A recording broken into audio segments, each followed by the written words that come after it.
How does this engineer-comedian thing work? I don't know people what to expect. But really, the only thing that makes my act different than most comedians, I have a lot of graphs and charts. That's really the only thing that's different. I observe basic things in life, and I make graphs and charts. Here, for example, is what's going to happen if you're making microwave popcorn. Right? Here is the number of edible pieces here on the y-axis. And on the x-axis is the time. You're at 1 minute, 2 minutes, no pieces have popped. Very quiet in the microwave. Not much happening. At some point above 2 minutes, you don't know where, all pieces are popped, all pieces are burnt. That's what happens, right? It's quiet, quiet, quiet, quiet. Poof, they're all popped. That's what happens. The bag is on fire. The smoke alarm is blaring. And your house will stink for a week. And this small window of edible popcorn there, that is 0.001 seconds. Very narrow. Why, hello there, and welcome to yet another episode of Comedy in Place, the comedy show that comes to you from my office right here, sheltered in place in my home in Southern California. I am your host, engineer-comedian Don McMillan. I hope today's episode finds you doing well. It is episode number 40, the big 40. We've reached middle age in episodes.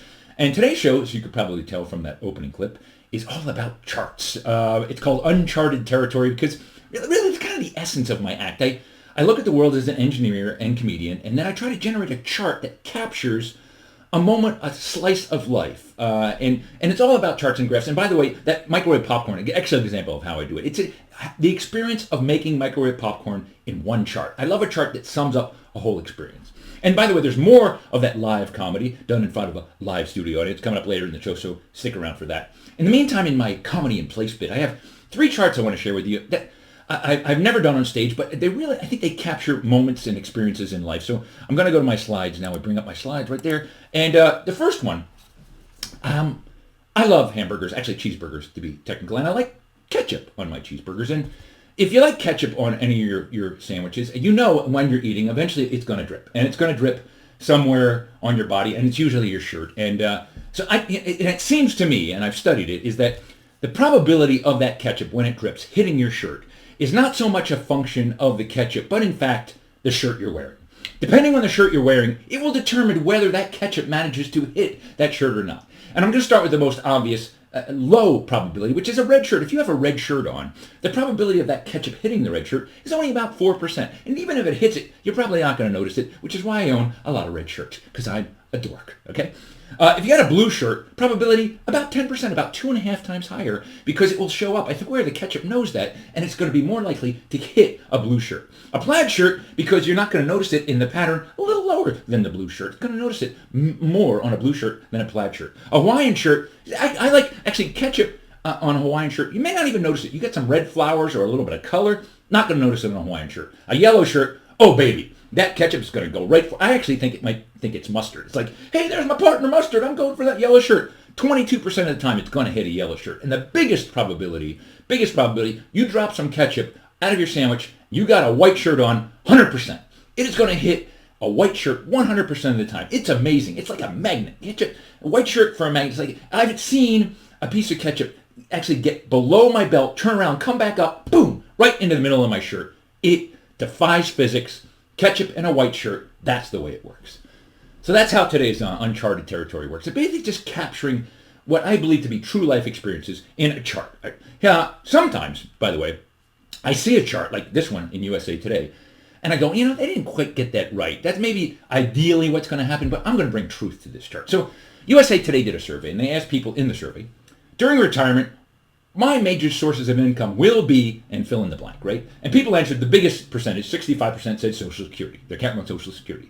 Pensions about 44%, personal savings 40%, 401k 28%, IRAs 23%. Now, that makes perfect sense, right? In a perfect world, or a good world, sane world, that's what it would be. But you know what? Things are changing. Social Security is getting delayed, healthcare costs are going up. I think I needed to bring truth to this chart, so I relabeled it. I think the numbers are probably right. Labels are wrong. I think this is probably more accurate for our retirement, my generation retiring. I think 23% of our retirement income will come from eBay sales. Right? It's great. I look around right now in this room. There's lots of stuff. I could raise some money right now. In fact, I may sell this webcam. It's a great webcam. I don't need this good. If I need money, I'm going to sell stuff on eBay.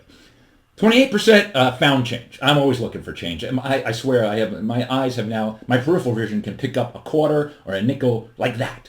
40% of retirement income will come from recycling.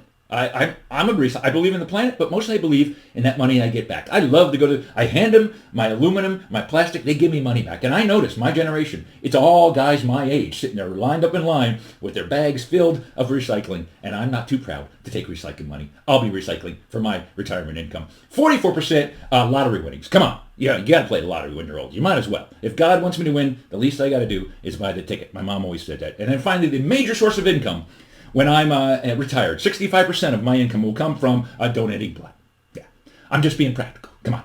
Yeah, come on. I am a blood factory. I make blood every day. I'm going to take advantage of it. I'm pretty good at blood making. I make it every day. I might as well take advantage and use my natural resources to raise some income. So that's my retirement. And then finally, I have one more chart and then we'll get to the live stuff.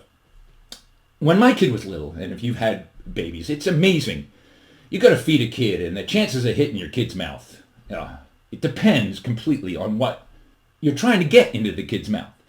A bottle, let's start most obvious. A bottle, you can usually hit your kid's mouth with a bottle. They kind of see it coming. They want the bottle. You can get to it. They help you out there, okay? And 66% actually is a little low. My kid loved his bottle. I think it's more like 90%, but you'd miss sometimes. They'd move their head, you'd poke them in the eye. We've all been there. Food, however, very low. I swear, I could never hit my kid's mouth with food. I'd go in, I'd get about an inch away, and then he'd move his head. The peas would end up everywhere. Spaghetti, something about spaghetti and kids. I don't know how it ends up on the top of their head, but it does. You get to dog food. This is amazing. Regular food, you can't get in the mouth, but dog food, not that I was trying to feed him dog food. I just had a spoon, and boom, right in the mouth, 50% of the time. It's one of those Murphy's Law things, I believe. Pacifiers. Again, like the bottle, I could get the pacifier in my kid's mouth. He loves the pacifier. He's making it easy on me. I don't think he's helping me with the other stuff. Keys. What's with babies and keys? Kids love keys. I hand my kid my keys when he was little, right in the mouth. You can't eat keys. What is a kid thinking about every time in the mouth? Food, no, but keys, yes. Same thing with the remote control. Hey, the remote control said, I think he's trying to change the channel, honestly. He's looking forward to later on in life. He's trying to change it. And their mouth is really better than hands to kids. So the remote control would go in his mouth 92% of the time, directly into his mouth. Slimy cat toys, it's almost 100%, 96% of the time. If there's a cat toy laying around, that kid, he'll pick it up right in the mouth almost every time. And the largest percentage, 100% of the time, kitty litter. It is amazing. And we weren't trying to feed our kid kitty litter, but we had cats. Every now and then look around, he's chewing on kitty litter. He's fine, by the way. He's now 17 years old. He's good. He stopped eating kitty litter years ago. But it's amazing. Food you can't get in the mouth. Kitty litter, boom, right in there. You could throw a piece of kitty litter across the room, boom, right in my kid's mouth.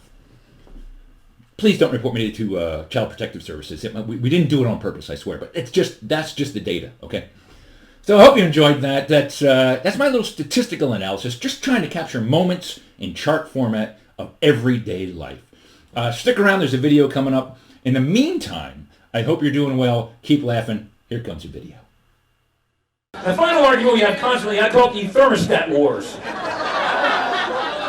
I've broken that little knob on my thermostat like 5 times. Because I push it down, my wife pushes it up. I like it somewhere between like 60 and 70 degrees in my house. My wife likes it somewhere near the temperature of the sun, is all I can say. She just pegs the thermostat, man. It's so, our cat has shaved. So sick. And then she sleeps under like 8 or 9 comforters. I'll lose 10, 12 pounds during a night of sleep. Then my wife, she wants to snuggle in him. I'm like, get away, I have no water left, go!